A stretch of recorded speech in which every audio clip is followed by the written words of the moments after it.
I'm Eric, And I'm Aaron. and this is the new norm. Hey everyone! So this morning we are going to talk about the one of the bigger challenges that many of us are facing, which is how to manage children that are at home while we are in meetings. Aaron, tell me a little bit about your situation around that. Yeah, so I have one daughter. She is 6 years old, and like a lot of our kids, she's home from school right now. My wife and I both work full time. She works in a university as a grants administrator. I'm VP of marketing at Big Leaf Networks, which means both of us have lots of calls we need to be on throughout the day. Uh, we live in a not huge house. So that's been a little bit of a challenge, but we do have a house, so at least we have a few rooms to spread out in. How about you, Eric? So our situation is a little different. As many of you know, we have seven children, six of whom are still at home. My wife stays at home with our children, but generally speaking, four of them are at school each day. So the day-to-day has changed. There's a whole lot more neediness, if you will. In fact, I was on a conference call a half hour ago, and my 4-year-old came running in naked to get dressed. Fortunately, it wasn't a video call, but a challenge nonetheless. So what are the challenges that you face, Aaron, throughout the course of each day? Yeah. Yeah, I think the challenges are kind of twofold.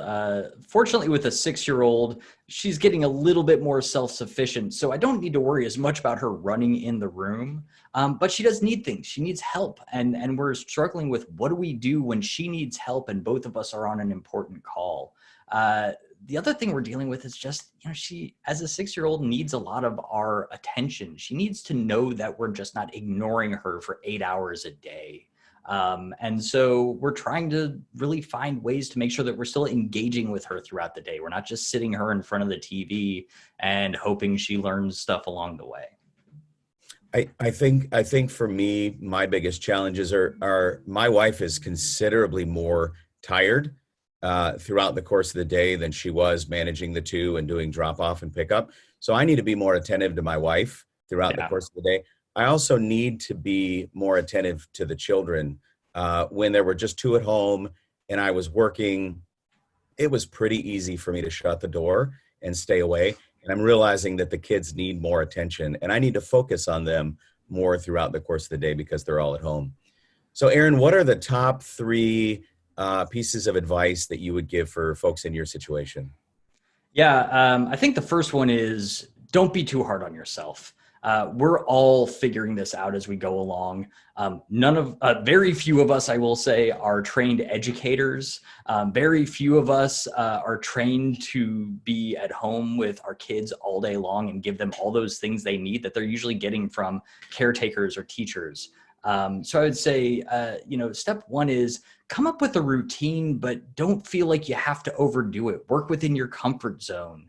Because I think the best thing we can all do is be calm for each other, both our spouses and our kids and anyone else we're living with.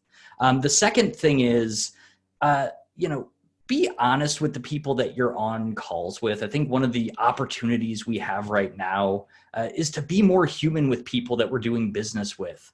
If I'm on a business call and it's a video call and my kid runs in the room, I need to be able to kind of laugh it off with everyone on the call and assume that they're going to be able to laugh it off with me because, again, we're all in this together. I'd say the third thing is, kids, depending on their age, but, 6, 7, 8 years old, they can be surprisingly self-sufficient. We have invested in workbooks, Legos, things that are creative, that can take up time, that allow our kid to sort of create their own structure in the day. So when she wants to do some math workbooks, she just picks it up and does it. If she wants to put that down and play Legos, she can go and do that next. And giving her that kind of efficacy has really helped allow her to be a little bit more independent during the day when she can be. How about you? I think for me, you hit the nail on the head. Some of this is nearly everyone in the world that is outside of the essential businesses is now doing this same work from home. So laying the groundwork and the foundation at the beginning of a call of what your circumstances are, not for someone to feel sorry for you, but just so someone gets the understanding that hey, it's not nap time right now, Right. and my wife had to go run out for one thing or another. Yeah. One of the first things that we thought of was Amazon. We spent a few $100s on outdoor toys, footballs, baseballs, basketballs. Uh, we spent money on coloring books, crayons, markers. We're not taking them all out at once. So when there is that critical point where my wife is occupied and I'm occupied, we can take out this amazing new puzzle. That's been a key for us. And then the other piece is setting the framework with your children. Our youngest is 4. Our oldest in the home is almost 14. So setting the groundwork with our 14 and 11-year-old, hey, mom and dad are pretty occupied over the course of the next hour, and we need Right. your help with the other kids. Yeah. Those 3 items for us in the last couple of weeks since this new norm has begun to exist have been definitely valuable for us. So that is our best advice as it relates to managing children in the work environment while doing video calls. So thank you so much. If you have any input, any other advice to those that are watching, or have any questions about other topics that you'd like to see, please leave those in the comments below. With that said, I'm Eric, And I'm Aaron. and this is The New Norm.